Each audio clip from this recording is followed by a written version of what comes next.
Shitting on Sword Art Online has been a cottage industry for a long time now.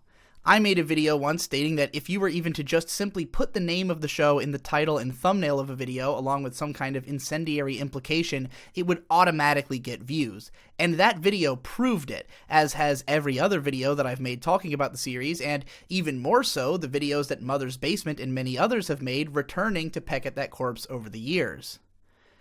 It's a weird thing to know about for me, because I've been credited with starting it. The Pedantic Romantic even claims that my blowing up the SAO hate bubble directly led to the slow downward trajectory of the show's MyAnimeList score from 2014 onwards. And that's one of the funny things about my SAO videos. They weren't even created until years after the show originally aired. The videos which really took off were about the show's second season, and had initially blown up to about 100,000 views by the end of that year, which is a number that I was disappointed to not hit again with my initial coverage of Alicization. Over the course of a few years, several of my SAO videos eventually broke 1 million views, and more importantly have been one of the primary sources for new subscribers finding my channel over the years. I feel weird about all of this. I had basically no ill will towards Sword Art Online when I first dropped it after 7 episodes in 2012. My brother Victor had been massively disappointed with the show and was really pissed off at it, but that had become sort of an inside joke between him and his now fiancée. When I started covering anime again on my YouTube channel, I was getting a lot of questions about SAO because basically my fanbase at the time consisted mostly of people very new to anime, and the most popular show of the last couple of years had been Sword Art Online. With so many people asking my opinion, and me already in the middle of making a series about cyberpunk and sci-fi anime, as well as having started watching Log Horizon and felt like it did a better job at many of the things which I thought SAO had done wrong, it seemed like a perfect fit for my newly regrowing channel. What I'm describing here is a very personal relationship. I had not realized just how popular SAO was actually becoming since I'd been out of the anime sphere for a couple of years, and I was definitely not under the impression that anyone hated it. When people told me to review it, they did so with the pitch that it was a good show that I should check out. I obviously felt quite the opposite, and I originally intended to make a big, long, Plinkett-esque, super edited video about the series. However, I was so demotivated by the fact that I didn't know how I'd get the visuals past copyright, and so sure that everyone was going to hate the video, that I just set it to an hour of video game footage and shoved it out there. In between that and Season 2 coming out, the video had proven decently successful compared to most of my anime content, and I had discovered the Your Movie Sucks videos on The Walking Dead, so I did something more advanced with the second season videos. I never at any point expected these videos to blow up and to become the defining series of my YouTube career. In the time since then, I have not watched anyone else's videos about SAO, with the exception of bits and pieces of response videos to mine and Pedro's video about my effect on the show's perception. I didn't watch anything else because to me, SAO was never serious business. It was just a goofy punching bag, something that my brother and I would get drunk and watch together and get really pissed off and scream at and make stupid overlong analysis videos about it. We recorded some watch-alongs of later arcs and saw the movie as soon as it came to the US so we could make a big podcast about it, and by that time, things had gotten weird. By that time, SAO had become a business strategy. Jeff Thu's videos on the series have made him probably like 20 grand in ad revenue alone. I made that video I mentioned before about how easy it is to milk the show in the middle of not doing it at all. I had at one point planned to bring SAO back to the channel in a big way after the movie came out by talking about basically all the things I've already said in this video before finally tackling the Mother's Rosario arc and the film itself. I'd gone in hella prepared. We filmed a skit intro, I brought recording devices into the movie and had our active mumbling commentary on it. I was going to pull out all the stops and bring SAO back in a big way. But it ended up seeming kinda awkward and forced, and the podcast was the best discussion of the movie we were really likely gonna get. There has long been a part of me that feels like SAO should just be left in the past. And yet another part of me feels like the show was, and maybe still is, an integral part of my personal narrative. Just because everyone else came along and made more money off the series than I ever did doesn't diminish the personal connection to the series and memories with it that I have, or how important it was to growing my channel in the first place. It's a great reference point to jump back to, especially when talking about shows that I hate, because everyone remembers all the points I made about that show and the Asterisk War, and I can easily call back to them to invoke those videos when talking about something I also want to be inserted into the pantheon of badness. It's like I'm telling the audience, we got another one on our hands. I was in this mindset when I made the Shinsekai Yori video, which really only touched on SAO at the very end. I wanted to communicate instantly the idea that I hated this show, which is much more critically beloved than SAO, even more than I hated that one. And I thought it made for an interesting parallel since they were both made by the same studio and aired alongside each other. Not long after that, SAO actually returned from a more than 3-year hibernation to deliver another 50 episodes of crime into our eyeballs. And I was all about it. People tell me all the time that they want me to be the guy who shits on stuff, and my old punching buddy is back in the saddle, so what say we go at it again for old time's sake? Honestly, I think I was a little too early. SAO's broader fan base is not probably the people watching new episodes the week they come out, or even necessarily until it hits Toonami. And if they've been watching this long, chances are they're still enjoying it. Anyone who isn't watching it probably just doesn't really care. Moreover, the show just isn't fun to watch. I have been loving Ari Ferreira for the chance to talk shit about a show that I actually enjoy watching, and which I seem to be on the right side of history of for once, since fans of the source material have tons of problems with the adaptation too.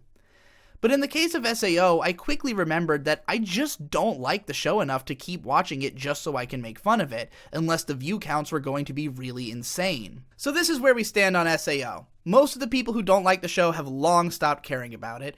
Some of them still enjoy watching it get torn into, but Jeff is always going to be better at doing that than I am, because he has this gland in his neck that makes it so he can sincerely care about something as long as he knows he's going to make a shit ton of money off of it. Every time the show reaches peak SEO relevance for a given season, he can swoop in and guarantee his girlfriend affords her next plastic surgery by pegging the next angle he's yet to come at the series from on his dartboard. I am not interested in living this way. However, there is another better reason to keep talking about Sword Art Online beyond the fact that it's good for numbers, and it's the fact that the show is and has remained insanely relevant. Maybe not relevant to the hardcore anime watching set who makes up the backbone of my viewership, but it's extremely relevant to the world as a whole, to the general anime viewing public, and to the industry at large. It is coming back onto the air for a 4th time next season, where it will top out at 100 episodes and be one of the very few light novel series to have been adapted in its entirety. Merchandise for the series remains readily available in entertainment stores across the United States. I even heard the OP in a Spencer's Gifts one time last year. It is still popular among cosplayers and probably always will be. But most importantly, the effect it's had on what kind of anime gets made in the 2010s has been totalizing. It's not that it was the first web novel to become an anime, nor the first about being sent to a video game or generic fantasy world, but in the wake of its success, similar stories absolutely exploded onto the scene. And with some of those having been successful as well, most notably No Game No Life, Log Horizon, Overlord, and ReZero in the preceding 4 years, the decade has practically come to be defined by the prevalence of web novel adaptations about video games, isekai worlds, and dungeon crawling. When we look back on the 2010s, we will talk about Sword Art Online in similar terms to how we would have described the influence of Mobile Suit Gundam on mecha anime throughout the 80s, or how Tenchi Muyo set off the craze of harem anime in the 90s and early 2000s. The only other anime which have even done a comparable job of cracking into the West in the time since SAO came out have been Attack on Titan, One Punch Man, and My Hero Academia. If some random guy stops me on the street to mistakenly compliment my Gintama shirt thinking that it's Bleach, and we strike up a conversation about what kind of anime he likes, SAO is most likely going to be mentioned. As an anime YouTuber, I find myself always caught in a weird position at the intersection of a bunch of different areas of anime fandom, so to speak. If we're talking about the couple thousand people who watch every single thing I put out, those people fall into the category of Digibro fans, and they will take or leave the SAO talk. They don't really care as long as I'm talking. Then you've got the really hardcore deep lore anime fans who like me because they respect how much I know about and have seen of the medium. These people probably don't really care about Sword Art Online at all and might just skip any videos about it coming out in 2019. Those two groups are very important to me and certainly shape the backbone of my audience, but they also represent a very small part of it overall. Outside of those two crowds is that of the people who just love to watch anime YouTube, and even broader than that, people who just love to watch anime. Some of these people have already seen 100 videos shitting on SAO and are completely tired of it. Some of them have seen my videos shitting on SAO 100 times and are hoping I'll do more about the new season. Some of them have never seen anyone shitting on SAO and are getting a vindication they didn't know they were waiting for when they find my videos, the same way that all of you hardcore fans did when you discovered me back in 2014 or 2016. And some of them are huge fans of SAO, and they're fucking pissed about my videos just like the people who were leaving dislikes back then. One of the most powerful things about monstrously popular pieces of media is that they have a tendency to stay popular. It doesn't really matter whether it's good or it sucks or it goes to shit or some new big thing comes along that gets people excited about that instead. The people who made the thing that you loved before have every incentive to continually try and remind you how much you loved it and to capitalize on that love. And everyone else who knows that you loved it or hated it or watched it at all knows that they can find their own way to capitalize on that too. Maybe they'll give you something just like it, but tweaked in some small way. Or maybe they'll just shit on it so you can participate in the counterculture against it. Nobody is going to forget that this thing made a shit ton of money, and they're going to figure out how they can milk the teat off of that cash cow any way they can. Yes, there will always be a new thing, but there are also a lot of hours in the day, a lot of days in the week, and 4 weeks between Patreon checks. So if you're trying to upload 2 or 3 times a week and keep your search engine optimization in top form, you've got to have tabs on everything that's still relevant to anyone at all times. Sword Art Online will always be relevant. Up through next year, it will be because the 4th season is still airing. Soon after that, it will be the light novel's 20th anniversary, and in a couple of years, the show's 10th anniversary.